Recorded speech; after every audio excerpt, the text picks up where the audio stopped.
Greetings, ladies and gentlemen, and welcome to this latest edition of Tales from Outer Space. Hope you enjoy. Story number 1. Here's to the Losers, written by Luke Was Not Here. How were the humans winning? For months they battered us, made a mockery of our culture. The biggest insult of all was that they showed mercy. Why in the Queen's name did they show mercy? On one of those dark days we found out. The whole galaxy did. One of the human generals somehow hacked into, well, everything. Every news station, every screen on our planet, everything. Our unit was in a now ruined capital when those giant screens on even bigger buildings all lit up. A recorded video of their leader. He was a small thing really, even by their standards. He wore his now infamous orange and blue bandana and tired eyes. It was the first time any of us saw his face. Well, I would introduce myself, but I have the suspicion you all already know entirely too much about me. He smiled, his words coming together and echoing on thousands of screens. This message isn't for the Queen, not for her army, not even mine, or for the galaxy who's been watching this war for months, who didn't dare to intervene. This isn't for just one species, for those arbitrarily deemed important. The human paused. It is for you, the everyday citizens on planets I couldn't even dream of, the forgotten soldier, the starved slave, the nobodies. And I'll let you in on a secret. Of the thousands of people and aliens I've met on one moon and 2 planets, in all that time, I never met somebody who wasn't important. Even the soldiers who fight us. I understand why. This isn't to convince you. This is just to tell you why we decide to fight a war we can't win, and why we are winning. Why we showed mercy, a word most of you have never known. It is because you're one of us. Someone who would rather die with their heads held high for a good cause than live on their knees. The only thing different about us is what we believe. Although we all do have one thing in common. We want this war to end. And it will soon, I promise. The only question is, how? His smile faded. How do you want this to end? How many more of us have to die? How many more children do we have to orphan? Buildings we have to bomb for us to stop fighting? For a warrior queen who's never led a battle, for the slum kids abandoned by their parents. He gestured to himself. Because you're just as important as the queen, as I am, as anybody, and that means you should live and grow old, and be loved. His eyes welled up in tears yet to fall. Is she, am I, worth dying for? I'm okay with dying to free your slaves. Are you okay dying to keep them? We all stood in silence. We didn't drop our guns. We didn't join them the next day. But he did do something more dangerous than any bomb or gun. He planted an idea of revolution. That every time they captured instead of killed, every building they didn't bomb, every time they showed mercy, that seed grew. Their leader spoke again, his smile finally returning. Here's to the losers. Bless them all. End of story. Story number 2. One weird trick, written by Ouijan warrior.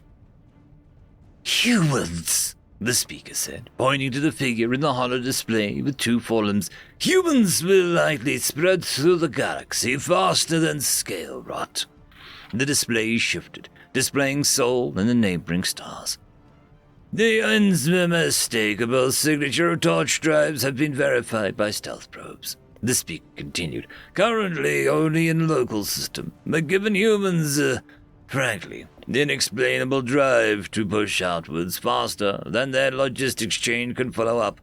Forecasts indicate that humans will attempt to reach other systems in a comparably short time. Query, one of the listeners injected. How long would it take the humans to structure a sustainable logistics system for crewed missions to nearby systems instead of using artificial intelligence probes? Irrelevant. the speaker stated, as all 8 legs shifted nervously. Humanity is reckless by our standard, and does not possess trustworthy AIs. They will send crewed missions first, even if the risk would be unacceptable to us. And they have a nasty trick up their sleeve, which they have used in their own system since the first interplanetary travels. 2 spheres appeared on the display, both centered on the unassuming yellow star, Humanity, called Sol. Please note that these spheres are purely for demonstration purposes. The important thing here is the relative size difference. The speaker paused, wrapping its mind around the sheer risk of spheres it represented.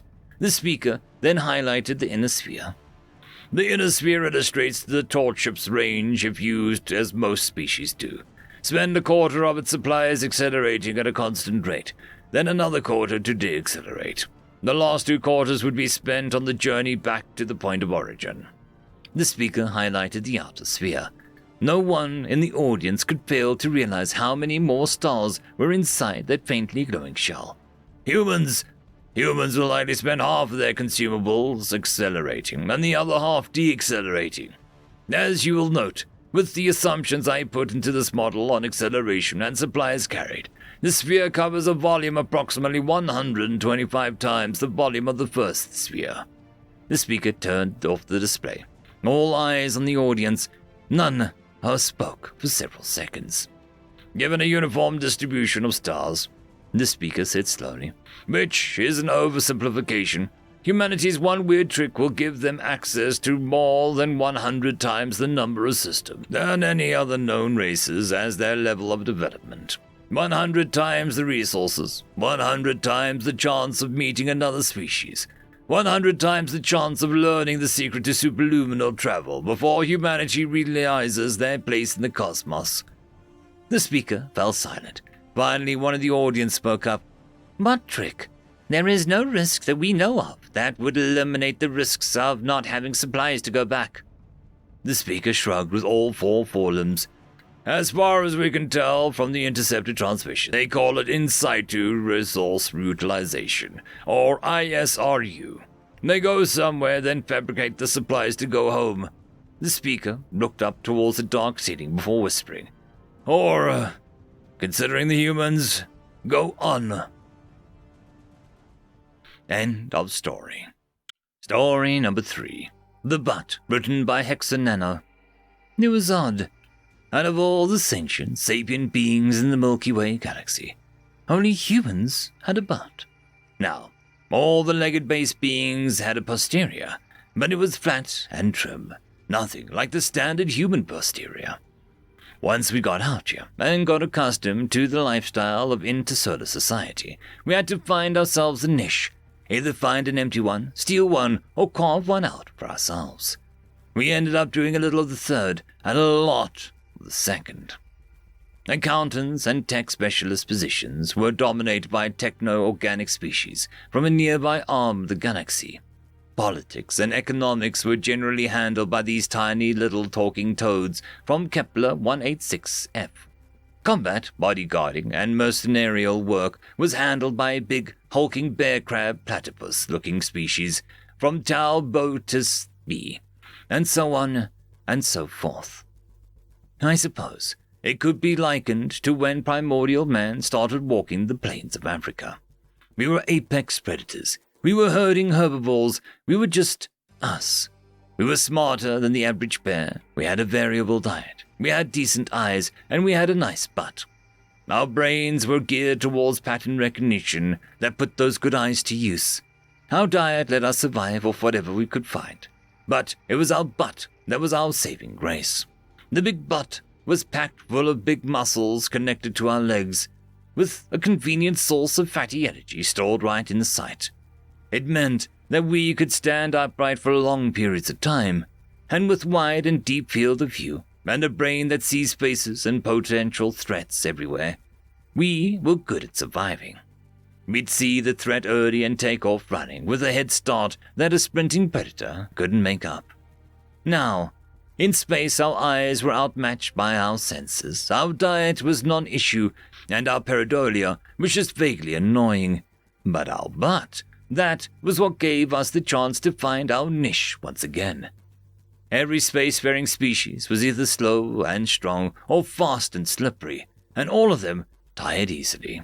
But us, we could outpace them all. We were lightning bruisers in a world of fragile speedsters, mighty glaciers, stone walls, and glass cannons. We nudged, shoved, and eventually kicked those bear crab platypus things out of the mercenary business single-handedly. It didn't matter how fast you were, we outpaced you. If you could dish out the damage, we'd juke and exhaust you. And if you were resilient and tough, well, the Chinese had a thing called Ling Chi, which roughly translates to a death by 1,000 cuts. We'd starve you out and whittle you down, and above all, we would outlast you. We took ages to tire compared to all other species.